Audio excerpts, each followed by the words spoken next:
कामचोर बहू। कांता बहन की दो बहुएं थीं, बड़ी कल्पना और छोटी प्रिया। कल्पना का जैसा नाम वैसा ही काम। सारा दिन कल्पनाओं में रहती, ना कोई काम करती ना कोई धाम।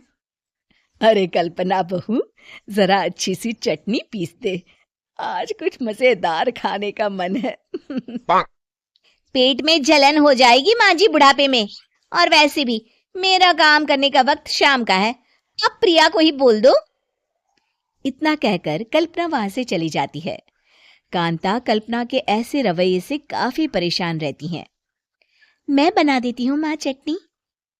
ऐसा बोलकर प्रिया माँ को चटनी बनाकर प्लेट में खाने को देती है कि तभी वहां कल्पना आ जाती है। अरे वाह चटनी, जरा चक्कर तो देखूं, बड़े दिन हो गए। अरे नहीं बहू, तू तो रहने ही दे चटनी खाना, पेट में जलन हो जाएगी।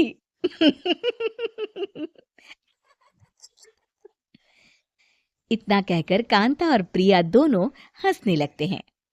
कल्पना सारा दिन या तो मोबाइल में यूट्यूब देखती या फिर सोती रहती। उसका कमरा भी बिखरा और गंदा रहता। एक दिन कल्पना का पति अशोक उससे कहता है, अरे कल्पना, जानवर भी उस जगह को साफ कर लेता है जहां वो बैठता है, तुम तो इंसान हो, कैसे इतने गंदे कमरे में रह लेती हो? देखो सारा सामान यहाँ वहां बिखरा पड़ा है। ज्यादा अपनी माँ का बोल ना बोलो। हाँ, कमरा तुम्हारा भी तो है, गंदा लग रहा है तो साफ कर लो। पता नहीं तुम्हारे साथ मैं कैसे जिंदगी बिताऊंगा। इतना कहकर अशोक वहां से चला जाता है। कल्पना बस खाना खाने कमरे से बाहर आती और फिर से कमरे में चली जाती। इससे कांता बहन काफी परेशान रहती।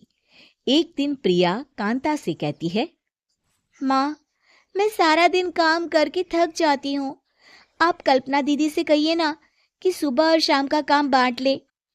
मैं तो अब सिर्फ एक वक्त का ही काम करूंगी। हाँ। अरे तू वो भी ना करना, एक बहू तो कामचोर थी ही, दूसरी भी आ गई काम ना करने के बहाने लेकर।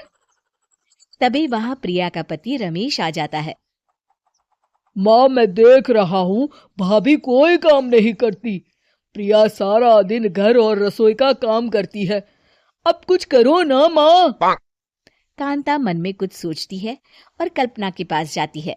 कल्पना फोन पर मेकअप करना देख रही होती है। कल्पना, तुम सारा दिन बस मोबाइल देखती हो, घर का कोई काम भी कर लिया करो। प्रिया सारा दिन काम करके थक जाती है, आज से मैंने फैसला किया है, एक वक्त का काम तुम करोगी, सुबह का खाना तुम बनाओगी और रात का प्रिया। आप लोगों ने काम को हव्वा बना रखा है, पता नहीं थोड़ा सा ज्यादा काम करने में आप लोग घबरा क्यों जाते हैं। और हाँ, बहुत ज्यादा प्रिया की तारीफ मत करिए मेरे सामने, बड़ी बहू तो मैं ही रहूंगी। मैं कुछ नहीं जानती, कल सुबह मुझे वक्त से खाना चाहिए, रसोई में आ जाना, वरना कल से तुझे खाना नहीं मिलेगा। अगली सुबह कल्पना रसोई में नहीं आती है। वो देर से सोकर उठती है और बाहर आकर कहती है, अरे भूख लगी है, आज खाने में क्या है?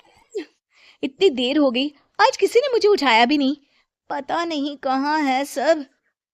कल्पना को घर में कोई नहीं दिखता।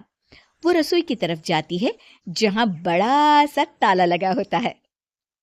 अरे रसोई में, ओ मैं तो भूल ही गई थी, माँ ने आज से सुबह का खाना मुझे बनाने को कहा था। हे भगवान, इतने लोगों का खाना बनाना क्या आसान। तभी घर के सारे सदस्य बाहर से वापस आते हैं। वाह माँ जी, मजा आ गया छोले भटूरे खाकर। मेरे मुंह में तो अभी भी स्वाद आ रहा है। अरे कल्पना, तेरे भरोसे रहते तो हम तो भूखे ही रह जाते। कल्पना को बहुत गुस्सा आ जाता है। अब हो गया, आज से मैं अपनी रसोई अलग कर रही हूँ, मैं अपना खाना खुद बना लिया करूंगी। कल्पना अपनी रसोई अलग कर लेती है, पर आए दिन उसका देर से उठना और काम न करने की आदत से वो भूखी ही रह जाती थी।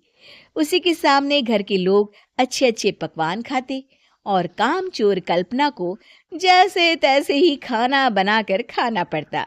पर एक दिन तो हद ही हो गई। माँ, दीदी आज सुबह से कमरे से बाहर नहीं निकली, हमें जाकर देखना चाहिए। सो रही होगी कामचोर कहीं की, पर तुम कहती हो तो चलो देख लेते हैं उसे। कल्पना कमरे में पेट पकड़कर बैठी होती है।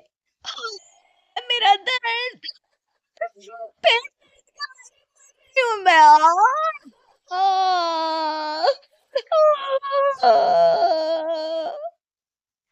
अरे दीदी, क्या हुआ?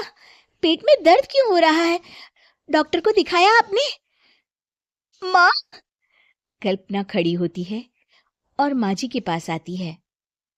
मुझे माफ कर दीजिए, अब से मैं सारे काम में मदद करूंगी, कभी आलस और काम चोरी नहीं करूंगी। हाँ हाँ, वो तो ठीक है, लेकिन अचानक क्या हो गया जो तू काम करने को तैयार हो गई? कामचोर कल्पना। माँ, लगातार बासी और उल्टा पुल्टा खाना खाने के कारण मेरे पेट में इन्फेक्शन हो गया है। काम न करना पड़े इसलिए मैं 2 दिन का खाना एक दिन ही बना लेती थी। बासी और खराब खाना खाने के कारण लेने के देने पड़ गए। पेट में दर्द हो रहा है।